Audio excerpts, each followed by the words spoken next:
Hey, what's up, you amazing hackers? Hope you're all doing well today. So, on August 7th, I bought the course that was made by Nahamsek, and I'm going to tell you all about it. Is it good? Is it bad? Let's find out, shall we? First of all, we need to talk about what this course is all about, because you'll learn quite a lot about bug bounties and hacking in general. As you can see, there are 10 different vulnerability types included, and it's supposed to be an introduction to bug bounty hunting and web application hacking, just like the title says. The ratings are quite good, 4.6 for with 1,000 ratings, 1,031 to be exact, and 11,000 students. So a lot of people think this course is pretty good, and I agree with them. But first of all, let's find out who Mr. Ben said. I keep messing up the name.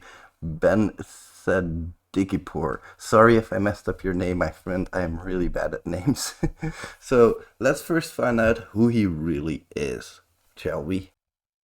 So Ben, he works as the head of hacker education at HackerOne, which is quite admirable if you ask me.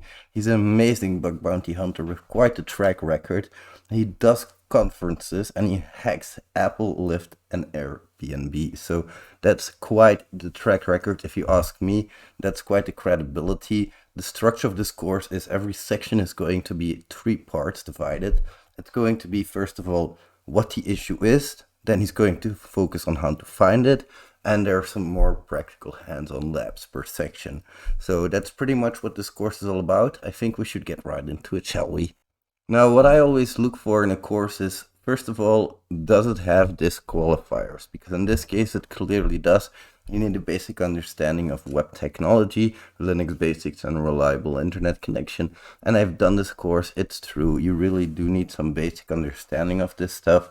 But he starts at a pretty basic level and he takes you through it all, starting at what HTTP requests really are, what they are in the background, and then moving on to open redirects.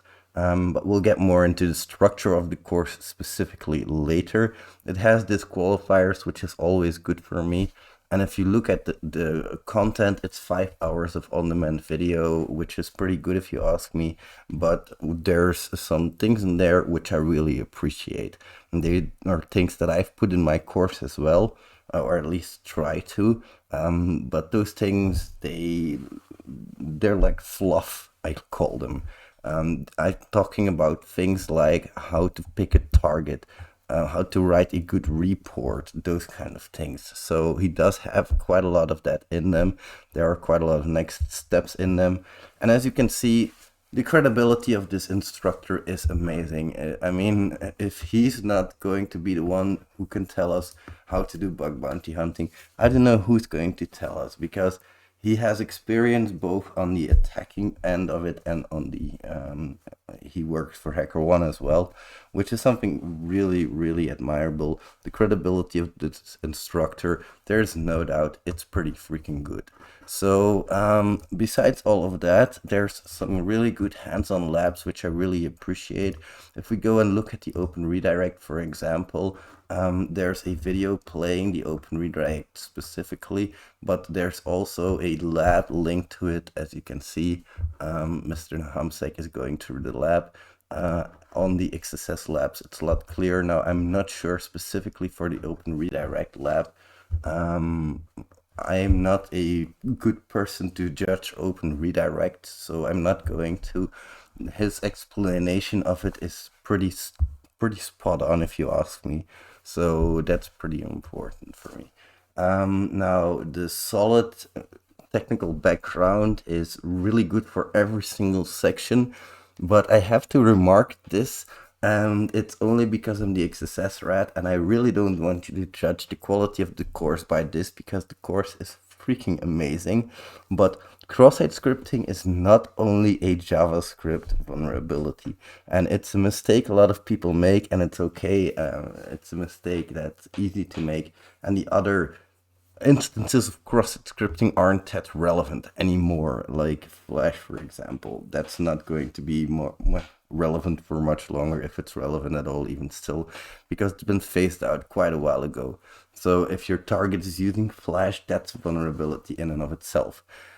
Besides that, the cross-site scripting labs are really good. One thing I'd still do want to remark as well is that if you have a DOM cross-site scripting, you can have it reflected and stored as well.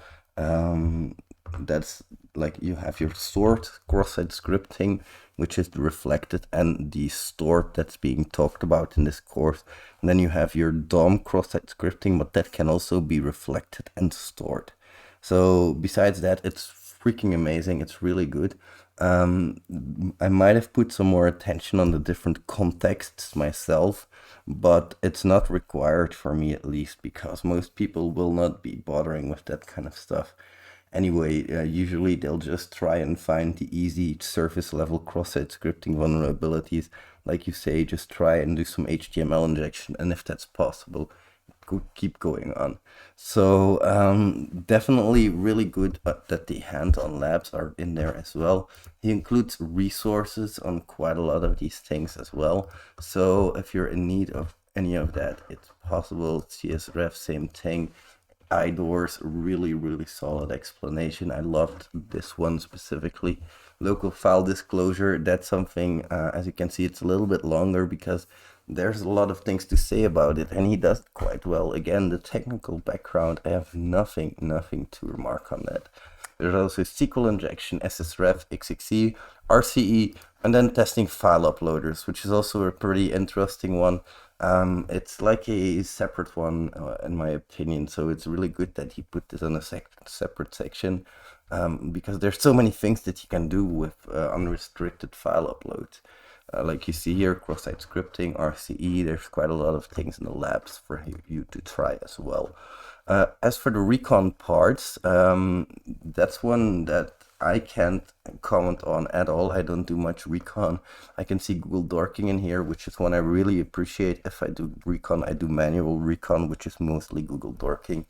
And there's this certificate transparency to find other subdomains. That's something really interesting as well. Then you have Census and Shodan, really cool tools. I think they're a little bit expensive, especially Shodan, but well, I don't know what Census costs, to be honest, but I got Shodan in a sale, so I have it. So definitely worth it in my opinion as well, even though they are a little bit more expensive. Now, how to set up your labs, that's a really interesting section as well, because that gets you to set up your own labs. And as you can see, he talks a little bit here about Burp Suite, about FUF, all of these different tools that you'll be using, Nmap, AMAS. So it's really interesting that it's not just a theoretical discussion of what can happen, but there's real hands-on hacking in here, and it's designed to actually get you from that. I am looking for bugs, like I'm looking to learn how a specific bug works onto the bug bounty platforms. That's what the next steps are here. Writing good report, your HackerOne activity intro, picking your first target. Those are really things that I appreciate are in there because, in my opinion, picking your first target, that's as important, if not more important, than picking the right vulnerability types. He talks a little bit about HackerOne resources as well, and then some additional resources. So all in all, really solid course. I really enjoyed it. Everything that I saw was really good. There were a few things, like I said, that I remarked, but if I look at the conclusion, it's going to be really good. You basically buy, this is for all of these different courses that are good in my opinion when it comes to bug bounty hunting. You're basically buying into somebody's way of hunting, into how they hunt, and you're buying into their methodology a little bit. And then I come into the missing part as well. Like a full methodology overview would be useful. I might have missed it, so make sure that you check out the course content, because also a big positive is that this course gets updated every so often. So that's something I always look for in courses, because times change, technologies change, so should courses in my opinion.